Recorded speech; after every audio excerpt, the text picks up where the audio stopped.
আমার 10 দিনের শ্রীলঙ্কা ভ্রমণের এটা হচ্ছে ষষ্ঠ অধ্যায়। আর এই ষষ্ঠ অধ্যায় থাকছে শ্রীলঙ্কার ইংল্যান্ড নামে খ্যাত এই নুয়ারাইলিয়া। সমুদ্রপৃষ্ঠ থেকে উচ্চতা 6128 ফুট হওয়ায় এটাই হচ্ছে শ্রীলঙ্কার শীতলতম এলাকা। আর এই শীতল আবহাওয়ার জন্য আপনাদের এখানে কিন্তু অবশ্যই শীতের পোশাক কিন্তু সাথে রাখতে হবে। যে নামে সেভ করেছেন সেই নামে আমার এই পর্বতে থাকবে রামায়ণ খ্যাত রাবণের সাম্রাজ্য এবং অশোকা ভাটিকা, যেখানে রাবণ সীতা দেবীকে বন্দি করে রেখেছিল। তাছাড়া থাকবে এখানকার বিখ্যাত ডামরু টি এস্টেট। নুয়ারাইলিয়ার যাত্রাপথটা এইরকমই দিগন্ত বিস্তৃত চায়ের বাগানের দৃশ্য দেখতে দেখতে যেতে পারবেন। আপনার প্রথমে দেখে ভুল হতেই পারে যে আপনি দার্জিলিংয়ের কোনো টি এস্টেটের মধ্যে ঢুকে পড়েছেন। শ্রীলঙ্কার এই নুয়ারাইলিয়াতে প্রধান কৃষিজ ফসলও হচ্ছে এটি। আর এখানে আমরা কিছুটা সময় কাটাবো বলে আমরা ব্রেক নিচ্ছি, আমরা ছবিও তুলছি। এখানে দেখতে পাচ্ছেন চারিদিকে শুধু চায়ের বাগান। তো এখানকার যে বিভিন্ন টি এস্টেটগুলো রয়েছে তার মধ্যে একটা প্রধান টি এস্টেট হচ্ছে ডামরু টি এস্টেট। তো আমরা যেতে যেতে চায়ের বাগানের ভেতর দিয়েই আমরা যাব। তো ডামরু এস্টেটের টি এস্টেটের মধ্যেই রয়েছে একটা টি ফ্যাক্টরি ওদের নিজস্ব। তো আমরা সেই টি এস্টেটের মধ্যে যে ফ্যাক্টরিটা রয়েছে সেখানে কিভাবে চায়ের প্রসেসিংটা হয় সেই পদ্ধতিটা আমরা একদম হাতে কলমে দেখে নেব। তো সেই ব্যবস্থাটা এখানে রয়েছে। তো আমরা ঢুকছি এই ডামরু টি এস্টেটে। তো আমরা ডামরু টি এস্টেটের নিজস্ব যে ফ্যাক্টরি সেই ফ্যাক্টরিতে আমরা ঢুকে পড়েছি। তো এই ফ্যাক্টরির বাইরের চেহারাটা দেখে আপনার কিন্তু প্রথমে মনে হতেই পারে যে এটা হয়তো কোনো স্টার ক্যাটাগরির হোটেলে আমরা ঢুকছি। আসার পথে দেখলাম যে মাইলের পর মাইল শুধু টি গার্ডেন রাস্তার দুপাশ দিয়ে। তো এখানে যার সামনে দাঁড়িয়ে আছি এটা একটা টি ফ্যাক্টরি। তো আমাদের বাংলাতেও দার্জিলিং কালিম্পংয়ে প্রচুর টি গার্ডেন আছে এবং সেখানে টি ফ্যাক্টরিও আছে, কিন্তু সেখানে কিন্তু কোনো ভিজিটারকে কিন্তু অ্যালাউ করে না, অর্থাৎ সেখানে কিন্তু রেস্ট্রিকশন রয়েছে। কিন্তু এখানে এই যে টি গার্ডেনে আমরা এখন ঢুকবো এবং কি করে পাতা থেকে প্রসেসিং করে চা তৈরি হচ্ছে তার টোটাল প্রসেসটা কিন্তু আমরা দেখব এই টি ফ্যাক্টরি থেকে।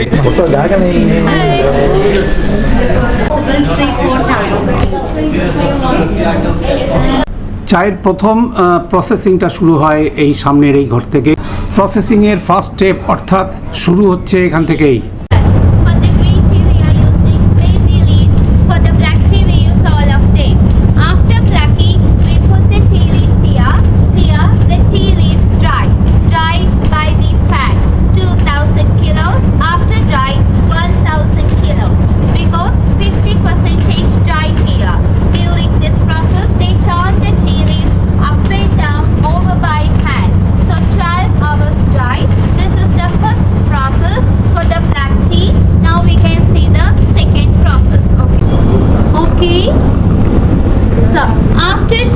The leaves are comes down by the chute and forced into the roller machine.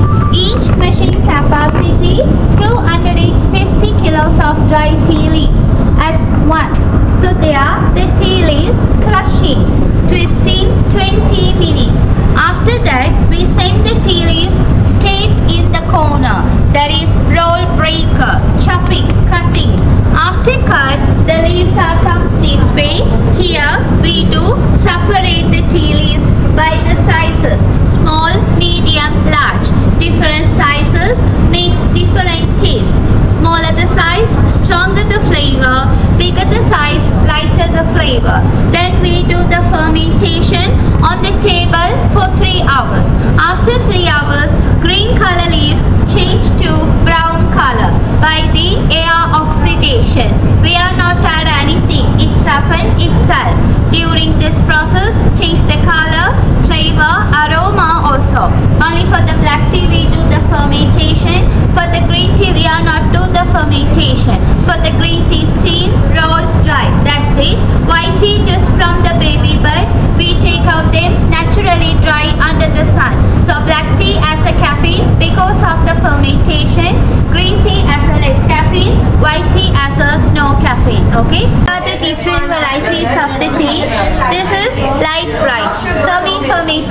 tea. This is same as Chinese oolong tea.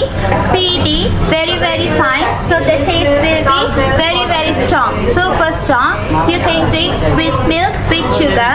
BOPF, broken orange pekoe fannings, also strong tea. BOP, medium strong. FF1, FBOP, pekoe OP. These four BOP. Black tea, bigger leaves, taste light. You can drink without milk, without sugar. So this is green tea without fermentation. So this is planter's fishba from the bud, from the leaves together dry under the sun. So these are just from the baby bud. We take out this naturally dry under the sun. Doesn't go through any process.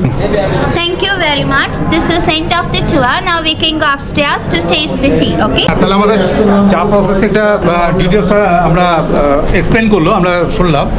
তো এখন last হচ্ছে test করব।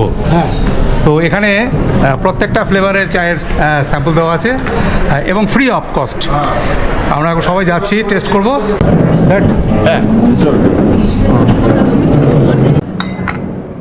আমাদের reserve করতে হবে।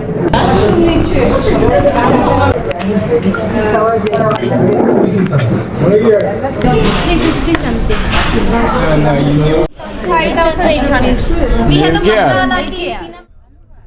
তো আমরা ডামরু tea estate ফ্যাক্টরিতে বেশ কিছুটা সময় আমরা কাটালাম, চা কিভাবে তৈরি হয় সেই প্রসেসিংটা দেখলাম। তো এখন আমরা চলে এসেছি একদম নোয়ারা এলিয়ার মূল সিটিতে, যেখানে আমাদের হোটেলে চেক ইন করবো। দ্য কুইন্স বুড়ি এই হোটেলেই আমাদের আজকে নাইট স্টে। হোটেলের কন্ট্যাক্ট নাম্বারটা দিয়ে দিলাম।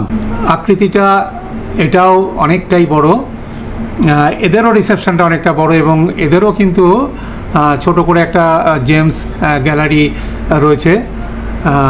আর এখান থেকে আমরা এখন চাবি নিয়ে চেক ইন করবো। এই হচ্ছে আমাদের বেডরুম, এখানেই আমরা থাকবো দুজন। আর এর সামনেই রয়েছে সেন্ট জেভিয়ার্স কলেজ।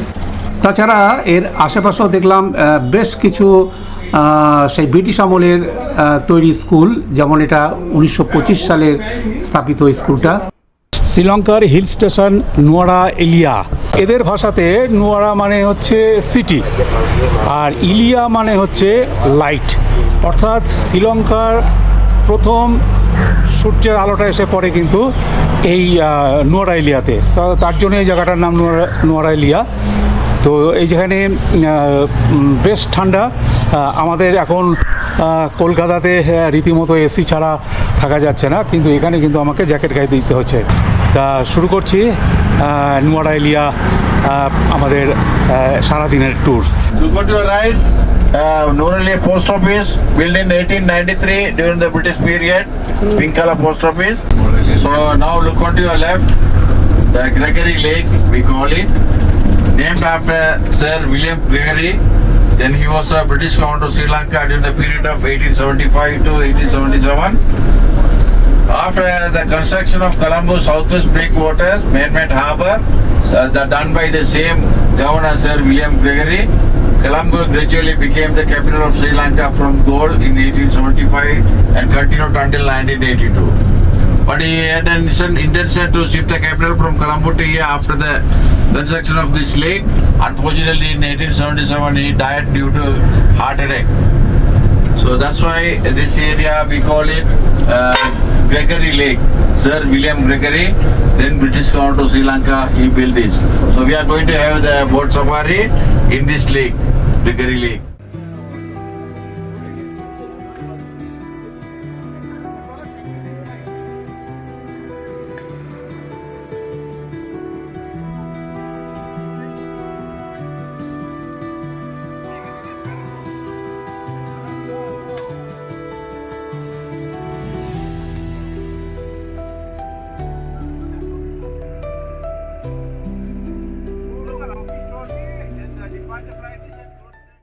বোটিং করেছে এখন আমি হোটেলের আশপাশে একটু ঘুরে বেড়াচ্ছি। তো দেখছি বাড়িতেই একটা কমলালেবুর গাছ এবং গাছ ভরা কমলালেবু রয়েছে, একটা মসজিদ আর পাশেই হচ্ছে গিয়ে গল্ফ কোর্সের ময়দান।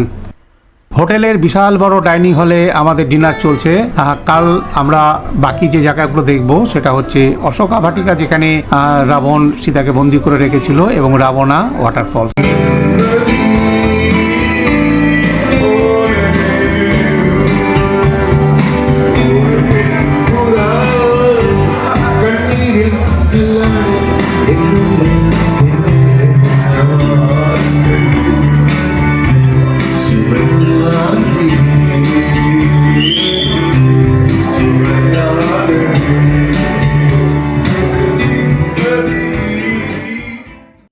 ব্রেকফাস্ট করে সকাল সকাল বেরিয়ে পড়লাম আজকে আমাদের দ্বিতীয় পর্যায়ের বাকি জায়গাগুলো দেখব বলে। পড়াশোনা।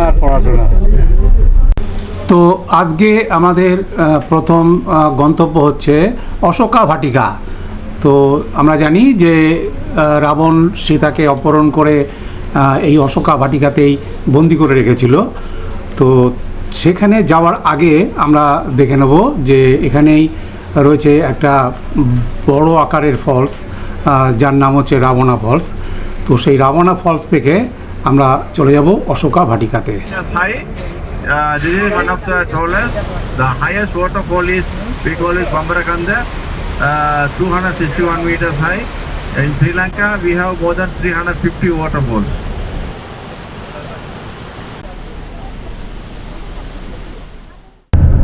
This is the hill according to Ramayana. Earlier this side, after finding Sita Devi, went back to India and brought the Rama's forces. So Rama's forces advancing from Pusalava hills, and Ravana's forces from Norelia, they are coming down. Then they are having the severe battle. In that battle only Lakshmana severely injured. So Mangyur Hanuman taken to that place. আমরা চলে এলাম রামায়ণের রাবণের সাম্রাজ্যে। পৌরাণিক মতে এই সেই জায়গা যেখানে রাবণের সাম্রাজ্য ছিল। আর এর ঠিক পাশেই হচ্ছে অশোকা ভাটিকা, যেখানে সীতাদেবীকে বন্দি করে রেখেছিলেন। তো এখন সেখানে মন্দির তৈরি হয়েছে, সীতা মায়ের মন্দির। আর সেই মন্দিরের পাশেই রয়েছে হনুমানের একটা পায়ের ছাপ। এই হচ্ছে মন্দির। মন্দিরের ভেতরের ডেকোরেশনটাও খুব সুন্দর। মন্দিরটা খুব বড় না হলেও একদম ছোটও না, বেশ অনেকটাই জায়গা। সীতা এবং হনুমানের মূর্তি রয়েছে এই মন্দিরে। সূক্ষ্ম কাজ সারা মন্দির জুড়ে।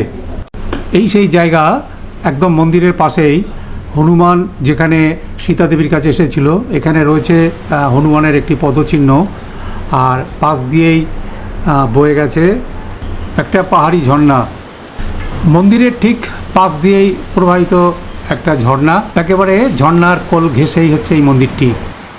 We will directly proceed to the lunch place where we will have a lunch break. আমাদের লাঞ্চ টাইম চলে এসেছে। তো আমরা এই চলার পথে একটা রেস্টুরেন্টে আমরা লাঞ্চ করে নেব, কেননা আজকে আমরা যেখানে নাইট স্টে করবো তিসা মহারামা, সেটা যেতে যেতে হয়তো বিকেল বা সন্ধে হয়ে যেতে পারে। তো যাই হোক, আমাদের এখন এখানে লাঞ্চ পর্বটা চলছে। এখানে লাঞ্চ করে আমরা রওনা দেব তিসা মহারামার উদ্দেশ্যে। নোয়ারাইলিয়া ভিডিওটা এখানেই শেষ করছি। আবার দেখা হবে পরবর্তী এপিসোডে।